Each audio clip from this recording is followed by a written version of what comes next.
Aula de Geografia, sexto ano. Oi, pessoal, tudo bem? Nessa aula de hoje, nós iremos fazer uma revisão para a prova. Fique atento, faça suas anotações e estude. A Rosa dos Ventos, ou Rosa Náutica, como também é conhecida, é um desenho que aparece no mostrador de bússolas, em mapas, plantas, maquetes, entre outros. Então, a utilização da rosa dos ventos é extremamente comum em todos os sistemas de navegação antigos e também atuais. Seu desenho em forma de estrela, conforme a gente tem aí na imagem, tem a finalidade única de facilitar a visualização com o balanço da embarcação. A rosa dos ventos surgiu da necessidade de indicar exatamente um sentido que nem mesmo os pontos intermediários determinariam, pois o mínimo de desvio inicial torna-se cada vez maior à medida que vai aumentando a distância. A rosa dos ventos ela é constituída pelos 4 rumos principais, conhecidos então como pontos cardeais, e pelos seus pontos intermediários, os pontos colaterais e os pontos subcolaterais. Para que servem as rosas dos ventos? Ela indica as direções conhecidas como os pontos cardeais, né, que é o norte, sul, leste, oeste, os pontos colaterais, que são o nordeste, sudeste, sudoeste e noroeste, e os pontos subcolaterais. Por meio da rosa dos ventos, situamos o espaço representado em relação à Terra e outros espaços dela. Então, a rosa dos ventos é um recurso de localização e orientação espacial. Ela é bastante utilizada no contexto em que não haviam recursos tecnológicos, né, como nos dias atuais. Nas navegações, por exemplo, a rosa dos ventos foi muito importante. E aí, falando sobre o significado dos pontos cardeais, nós temos o norte, representado pela letra N, ele marca a direção do polo norte geográfico da Terra. Nós temos o sul, representado pela letra S, ele marca a direção do polo sul geográfico da Terra. Nós temos o leste, representado pela letra L, o referencial aproximado é o nascer do sol. Nós temos o oeste, representado pela letra O, o referencial aproximado é o pôr do sol.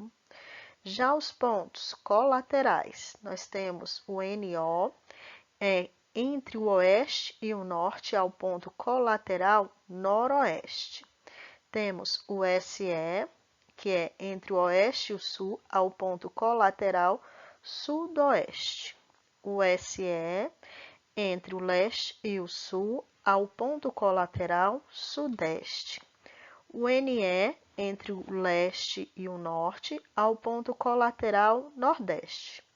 Os pontos subcolaterais, que é o NEE, que é o leste-nordeste, o ESE, leste-sudeste, SSE, que é sul-sudeste, temos o NNO, que é o norte-noroeste, o SSO, que é o sul-sudeste, o OSO é oeste-sudoeste, ONO, oeste-noroeste. A importância da rosa dos ventos na geografia. Sabemos que a rosa dos ventos é um elemento que compõe os mapas, né? É um dos elementos, na verdade. É através dela que a orientação cartográfica pode ser conhecida, né? Pois a sua função é a de apontar direção. E esse símbolo é normalmente utilizado para apontar os pontos cardeais, como a gente já falou, facilitando assim a localização e orientação cartográfica. A sua figura é utilizada há bastante tempo pela humanidade, estando presente no sistema de navegações antigos e também nos novos. E aí, com o avanço das tecnologias, os meios de localização e orientação foram se aperfeiçoando, né? Hoje praticamente todo mundo anda com o celular na mão, onde há aplicativos, mapas, GPS, e com isso as habilidades com a leitura e interpretação de mapas já não são muito incentivadas. Assim, então, né, saber se localizar e orientar é muito importante para salvar vidas. E para a importância da geografia, a gente sabe que, por exemplo, para visualização, conforme eu já falei, leitura e interpretação de mapas, bem como para a produção de recursos cartográficos, conhecer a Rosa dos Ventos é essencial. Seu uso ajuda na compreensão dos espaços representados nos mapas, mostrando, né, como os lugares estão dispostos espacialmente, ou seja, como está organizado o espaço geográfico.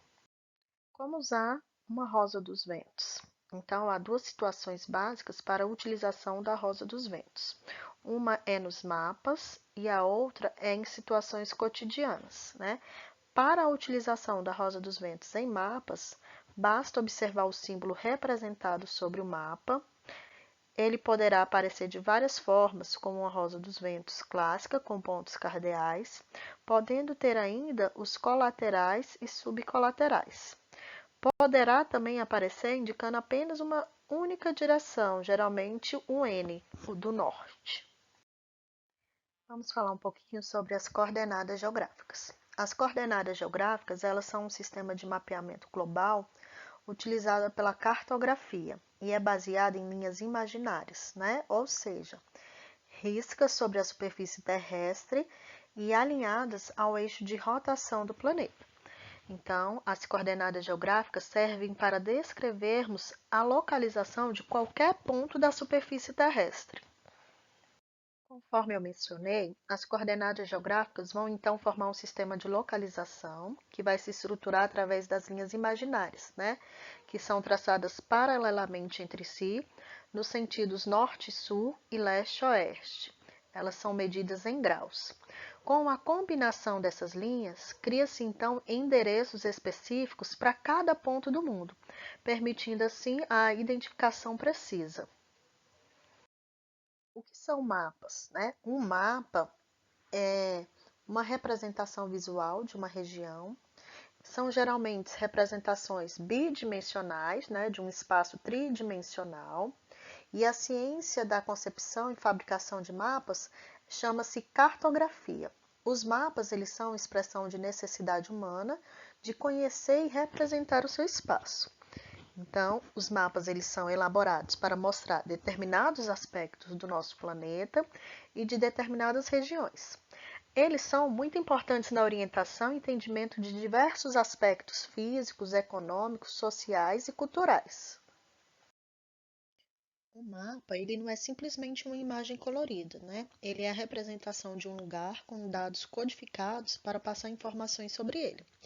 E aí existem os elementos de um mapa, né? São vários elementos de um mapa. Isto é, aqueles itens e símbolos que são necessários para que uma mera figura possa ser diferenciada de um verdadeiro mapa ou cartograma, que é feito com rigor científico para representar uma determinada área na superfície terrestre.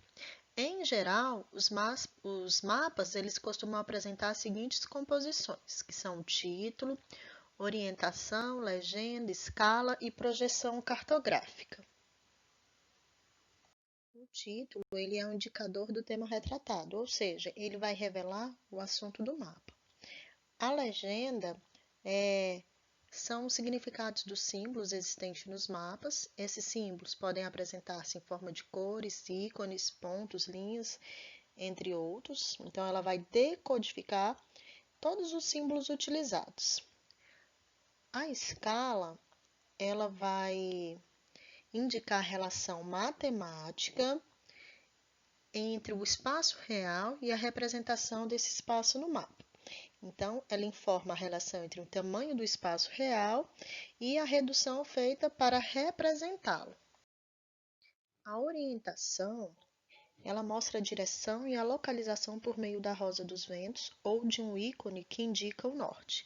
Ela é importante, então, no sentido de apontar a direção do mapa, indicando-nos para que lado fica o norte e, consequentemente, os demais pontos cardeais. A projeção cartográfica, ela indica a técnica que foi empregada para fazer o mapa, né? Como sabemos, as projeções cartográficas são Há diferentes formas de representar o globo terrestre em um plano. Então, é a distorção feita para adaptar uma superfície esférica, a Terra, por exemplo, para um plano, o papel, uma tela do computador, por exemplo. Chegamos então ao final da nossa aula. Estudem para a prova, que será na próxima semana. Em caso de dúvidas, postem no fórum. E bom estudo e fiquem com Deus. Um grande abraço.